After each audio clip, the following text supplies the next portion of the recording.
Pierre Azan, après avoir été journaliste et universitaire, vous êtes aujourd'hui médiateur, un métier que je n'oserais dire à la mode dans le contexte actuel, mais un métier certainement nécessaire, certainement difficile, et que vous exercez au sein du Centre pour le dialogue humanitaire, une organisation qui est basée à Genève et qui travaille à travers le monde. Vous venez de publier un livre de réflexion que j'ai trouvé très stimulante, titré « Négocier avec le diable, tout un programme » et sous-titré « La médiation dans les conflits armés ». Bonjour Pierre Azan. Bonjour. Première question, c'est le titre du livre qui l'appelle. Est-ce qu'on doit faire la paix avec son ennemi, y compris le diable, au risque donc de le légitimer? Disons, les guerres ne se terminent que de deux manières, soit par la victoire militaire, soit par une négociation. Donc forcément, à un certain moment, à moins qu'il y ait une défaite militaire telle qu'il n'y a pas besoin de négociation, il y aura forcément une discussion, une négociation, et parfois par l'entremise d'un médiateur. Et c'est ce qui se passe à chaque fois. La capitulation, ça c'est l'exemple de la Seconde Guerre mondiale où il n'y avait plus de négociations, mais même les guerres plus récentes, Irak, Vietnam, finissent par des négociations.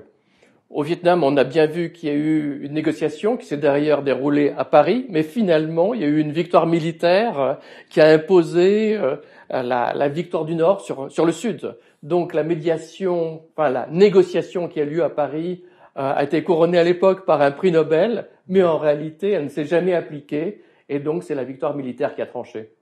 Si je vous pose évidemment cette question, c'est en raison notamment de l'Ukraine. Certains disent il ne faut pas négocier avec Poutine, qui est le méchant, je ne mets pas des guillemets, mais en tout cas qui est l'agresseur, il faut le vaincre. Donc l'idée là, c'est qu'il n'y a pas de paix sans victoire militaire? Non, c'est-à-dire que de toute manière, d'abord, constatons ce qui se passe aujourd'hui.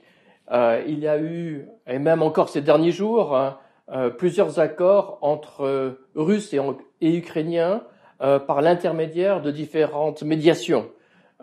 Et on a vu des choses d'ailleurs surprenantes. Il y a eu des discussions successives sur des échanges de prisonniers, notamment par l'Arabie Saoudite, ce qu'on n'aurait pas imaginé il n'y a pas si longtemps.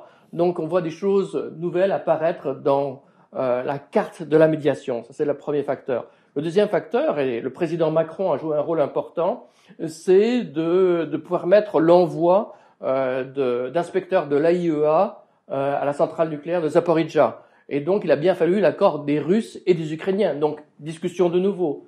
Et puis, troisième discussion, avec un accord qui s'est renouvelé ces derniers jours, sur les exportations de céréales et d'engrais russes et ukrainiens. Donc, on voit qu'il y a des discussions, qu'il y a des médiations qui sont en cours. En même temps, on ne touche pas le cœur du problème, et donc il n'y a pas encore, à ce jour, de processus de paix. Donc, on peut effectivement discuter de beaucoup de choses.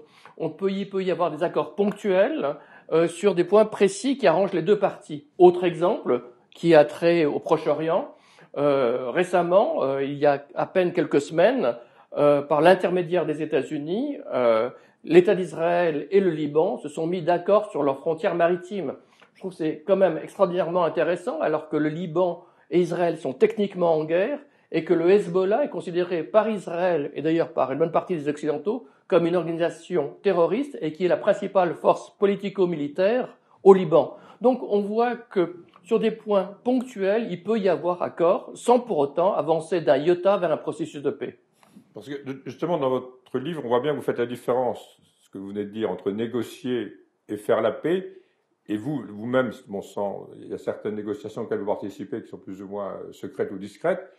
Et quand même, vous pensez que des petits pas peuvent accroître la confiance ou c'est totalement indépendant? Parce que je pense notamment, je crois que c'est au Sahel, vous avez négocié des accords apparemment minimes et qui ont fait beaucoup de bien aux populations pour les troupeaux, tout ça, je crois que c'est au Niger. Ça, c'est une possibilité. Des négociations, c'est petits pas. Il faut distinguer plusieurs choses et chaque situation est particulière et donc terriblement spécifique. L'accord libano-israélien sur la frontière maritime arrange les deux parties, puisque les deux parties pourront exploiter des gisements en Méditerranée. Ça, c'est un exemple. Mais ça reste un accord historique, ça, quand même. Inimaginable, comme on peut. Oui, et en même temps, les deux pays sont en guerre. Donc, on voit bien qu'il peut y avoir une décorrélation, parce que entre un processus de paix qui n'existe pas et un avantage conjoint qu'ils peuvent avoir à un certain moment. Ce qui s'est passé au Sahel est un peu différent. Il y a des groupes, en fait, on se trouve au Sahel, pour le résumer à l'extrême, avec deux types de conflits qui se superposent.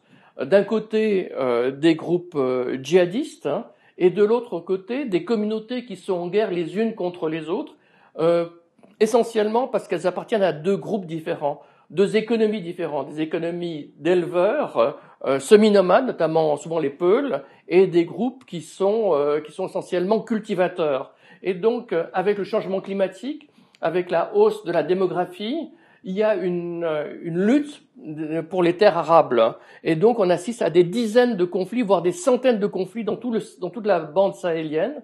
Et ces conflits sont instrumentalisés essentiellement par les groupes djihadistes. Donc, ce qu'a fait le Centre pour le dialogue humanitaire, mais il n'est pas le seul, il a fait quelques dizaines d'accords entre différentes communautés pour se permettre une sorte de pacification géographiquement limitée et de permettre une vie sociale et économique de reprendre.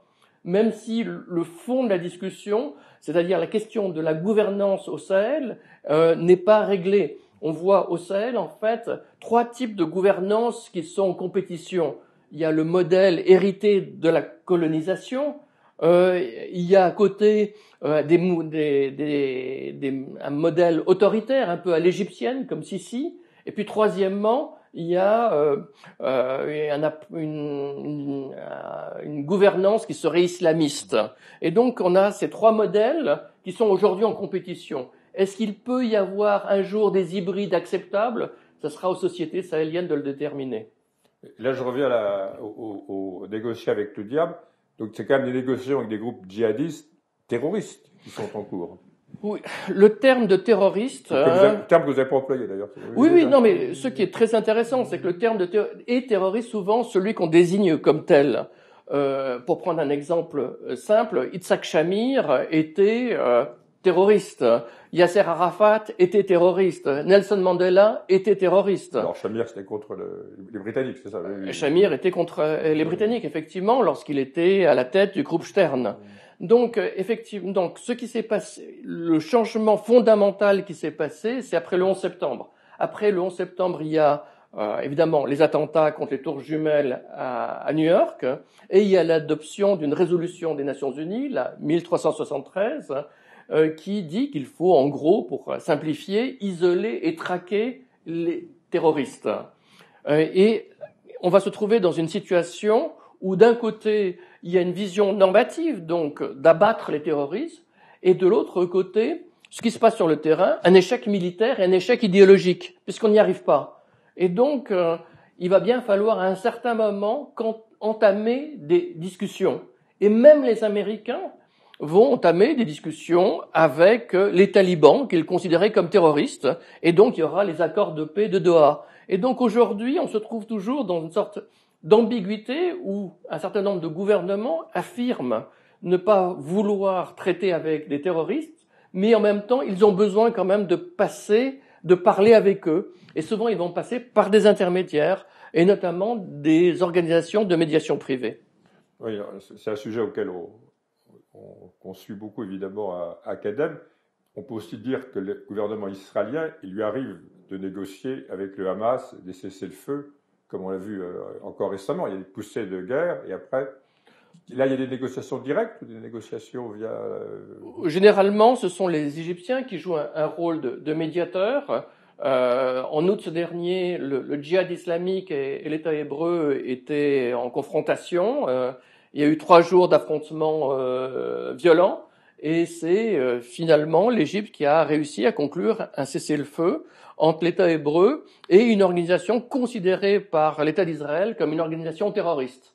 Donc on voit bien d'une certaine manière qu'il y a des accords ponctuels, des cessez-le-feu, et parfois plus, qui peuvent intervenir. Et le danger, malgré tout, ça ne légitime pas le djihad ou le Hamas, le fait de négocier avec eux. C'est une amorce de légitimation, mais qui va pas très loin. C'est pas encore c'est très loin d'une reconnaissance formelle. Effectivement, on en est à des années-lumière. Mais pour parler effectivement de manière concrète, et pour revenir sur ce qu'on disait tout à l'heure sur le qualificatif de terrorisme, on se trouve parfois, les pays occidentaux se trouvent dans des situations compliquées, notamment vis-à-vis du Hamas. Le Hamas à Gaza contrôle une population de près de 2 millions de personnes et non seulement les Israéliens, mais les pays membres de l'Union européenne et les États-Unis refusent d'avoir toute discussion avec le Hamas. Et en même temps, il y a une nécessité quand même de le faire. Et donc, soit ils passent par les Norvégiens ou les Suisses, ou par des organisations de médiation privée pour avoir ce dialogue parfois nécessaire avec le Hamas. Y compris pour les affaires pratiques de paiement des impôts, livraison d'électricité aussi. Les deux pays sont... Voilà. La bande de Gaza et Israël sont très proches. Justement, c'est votre métier, donc médiateur privé. On est plutôt habitué aux médiateurs étatiques ou supranationaux, style l'ONU. Qu'est-ce qu'un médiateur privé, en quelques mots? On a vu ces dernières années, notamment avec le groupe Wagner, mais bien avant avec les sociétés américaines ou britanniques, que la guerre se privatisait. Et on voit ce développement, y compris en Ukraine avec le groupe Wagner, à quel point ces organisations privées jouent un rôle militaire important. Il n'y a pas que la vôtre, il n'y a pas que le Centre pour le dialogue humanitaire, il y en a plusieurs. Il y a Sant'Egidio, il y en a... Il y a Sant'Egidio, oui, tout à fait. De la même manière que, en partie, la guerre un peu se privatise, de la même manière, la paix aussi se privatise. Sant'Egidio, c'est les catholiques. Et donc, ce qui s'est effectivement passé, et c'est très intéressant de constater que vous avez 3 organisations parmi les premières qui ont existé, qui sont privées et qui travaillent dans la médiation. La première est effectivement Sant'Egidio, donc qui est une congrégation catholique établie dans une banlieue de Rome, et c'est en 1992 que par son travail, elle a réussi à conclure un accord de paix au Mozambique entre la guérilla et le gouvernement.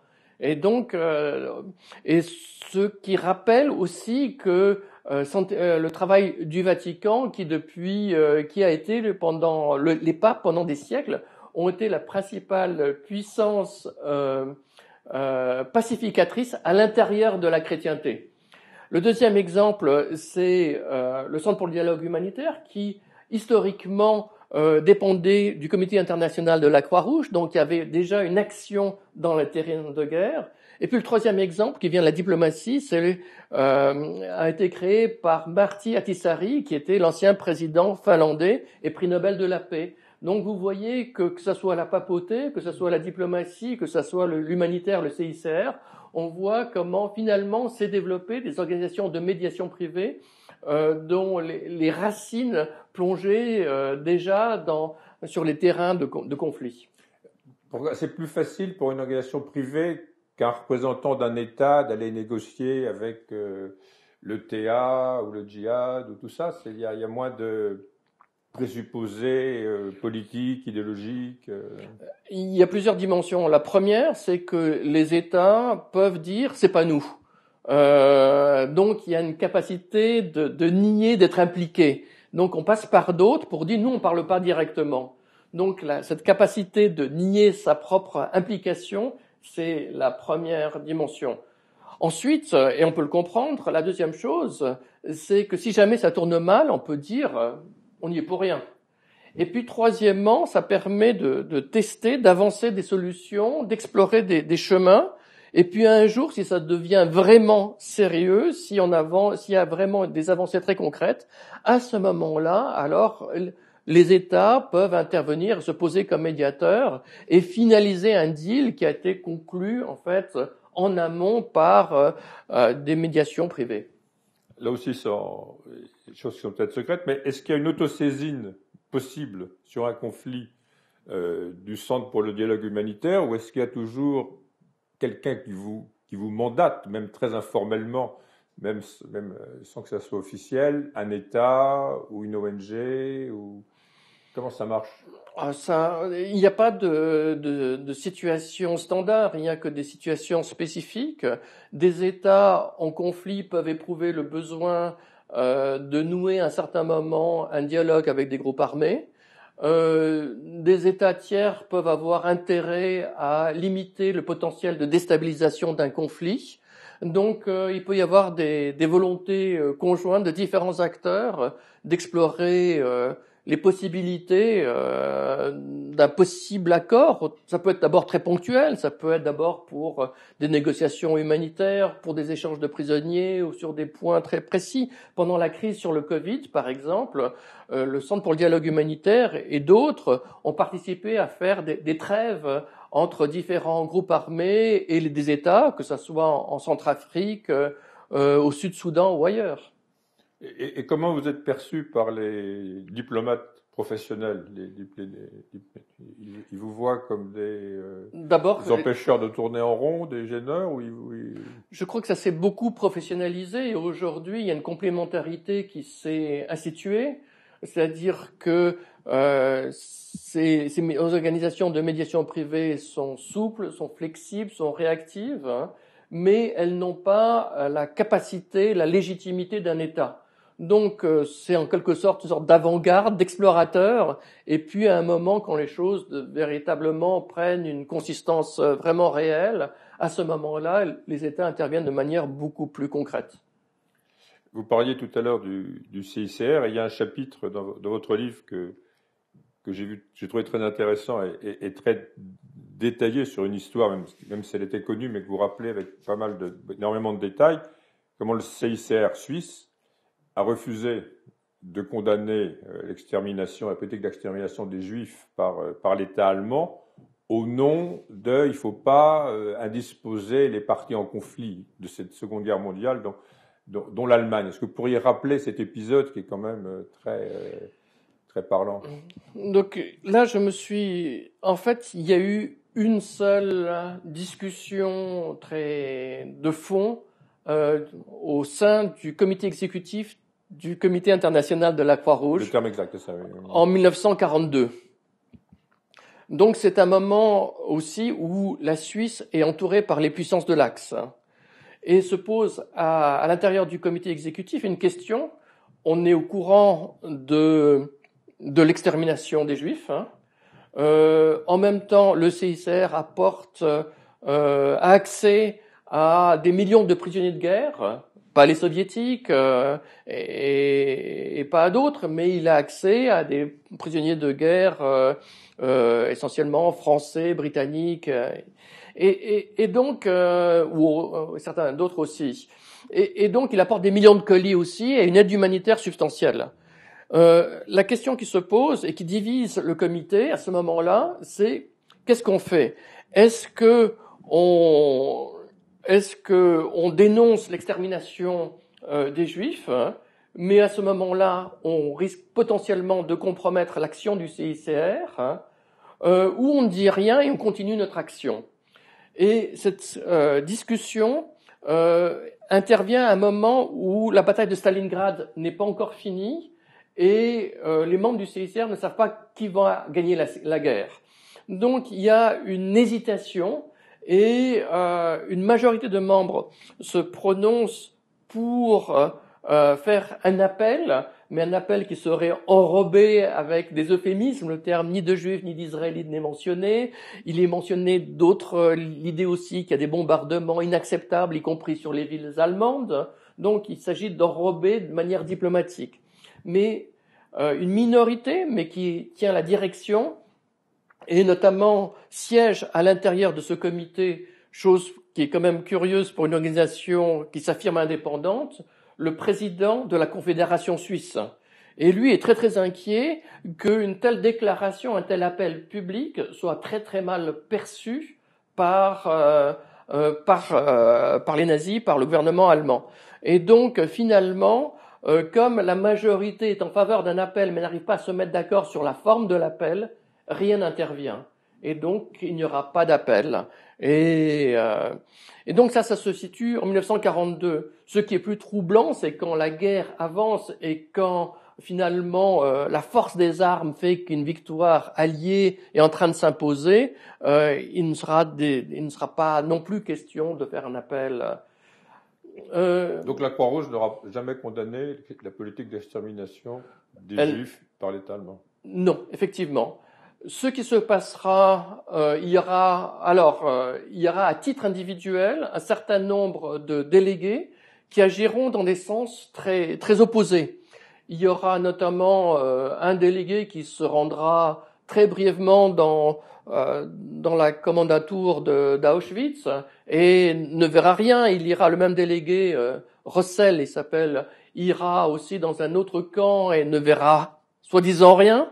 Mais il y en aura d'autres qui feront preuve d'un courage exemplaire, notamment en Hongrie. Donc on voit qu'il y a des positionnements individuels qui sont très différents.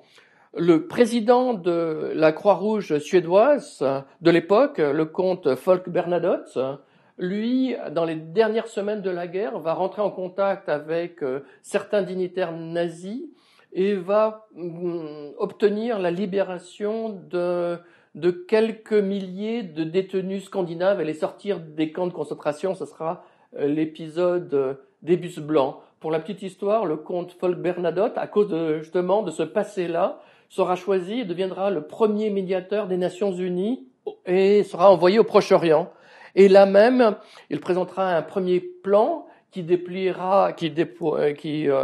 fera pas du tout, qui sera marqué par l'opposition de Ben Gourion, mais encore beaucoup plus radicalement par les révisionnistes sionistes et en particulier par le groupe Stern qui finira par l'abattre à Jérusalem. Peut-être dernière question, il y a un chapitre dans votre livre où je vous sens très, très, très marqué. Vous étiez à ce moment-là journaliste à Libération et on se connaissait. Vous aviez accompagné donc une équipe d'humanitaires qui s'est retrouvée, je crois que c'est en 93. C'est en 93, exactement. Qui s'est retrouvée, l'équipe d'humanitaires a sélectionné des prisonniers bosniaques plus ou moins contraintes par un directeur d'un camp qui a été après condamné par la Cour pénale internationale. Là, de nouveau, c'est un peu ma même question. Il y a donc des limites à l'implication des humanitaires, à la médiation des humanitaires. Est-ce qu'aujourd'hui, cette affaire vous a quand même beaucoup marqué? Vous êtes revenu dans plusieurs livres là-dessus. Oui, c'est vrai que pour moi, à l'époque, j'ai trouvé dans une situation compliquée. Compliqué. Je crois que c'est important d'avoir une chronologie des événements. À l'époque, Simone Veil est présidente du Parlement européen et elle fait une déclaration où elle dit en substance le Comité international de la Croix-Rouge est en train de commettre les mêmes bêtises, elle utilise un mot plus fort que ça, que durant la Deuxième Guerre mondiale. Donc c'est une accusation extraordinairement forte. C'est dont on vient de parler, c'est ça, oui. Et donc le CICR est très très ennuyé par cette déclaration et considère que c'est faux. Et donc décide et me contacte. Alors à l'époque, nous travaillions tous les deux pour Libération. Et me propose d'accompagner une équipe pendant un mois dans la Bosnie en guerre et de voir d'avoir accès à tous les documents. Et donc je fais ce mois en Bosnie, dans cette Bosnie ravagée par la guerre. Et il se fait qu'on arrive dans un camp qui est un camp d'une sinistre réputation, et à ce moment-là, on reçoit une instruction qui a été négociée à très haut niveau entre les Américains et les Allemands, le Vatican et le gouvernement croate, comme quoi un tiers des gens de ce camp pourraient être libérés. Et donc, je me trouve avec une équipe où on doit choisir qui doit être libéré. Et donc, participer à un processus de sélection humaine, ça évoque évidemment tout de suite des images, et des images de la Deuxième Guerre mondiale, et on les a tous en tête. Et donc, je trouve ça incroyablement problématique pour moi de me livrer, même pour la bonne cause, à un processus de décider en quelque sorte qui va rester dans ce camp et potentiellement mourir, et qui va potentiellement être libéré. Mais vous étiez qu'observateur, vous étiez... Je participais, non, comme officiellement, j'avais été totalement intégré à l'équipe d'humanitaires, puisque je ne pouvais pas accéder à des camps sans avoir, en quelque sorte, un vrai faux passeport.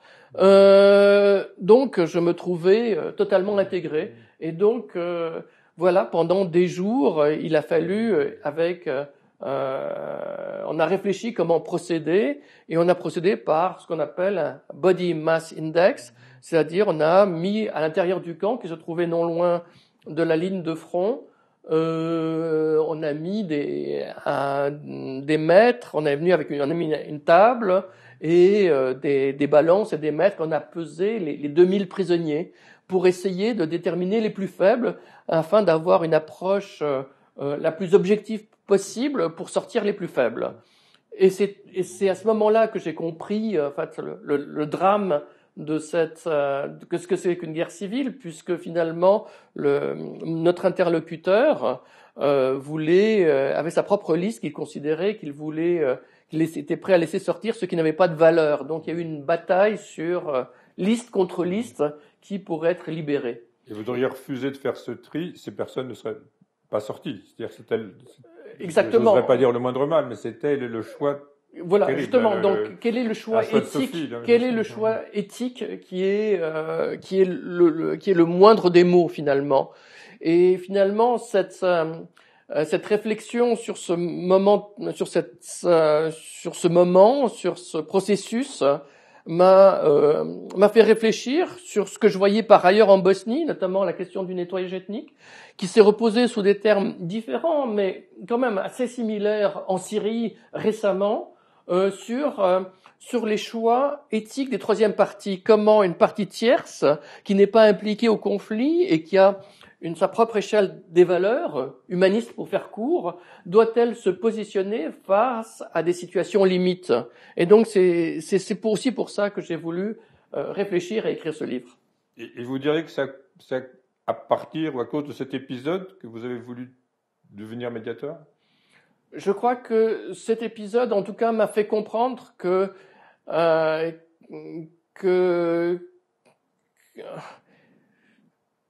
je crois qu'en tout cas, ça m'a incité à essayer de mieux comprendre les dynamiques et à mieux comprendre que, à certains moments, évidemment, on aimerait être tous dans l'éthique de conviction, être en accord avec ses idées et vivre dans un monde plus juste et plus.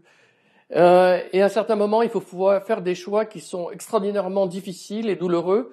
Et donc, la question, c'est effectivement de faire le moins mauvais choix possible dans ces configurations. On va terminer là-dessus. Merci Pierre Azan. Merci à vous, François Sergent.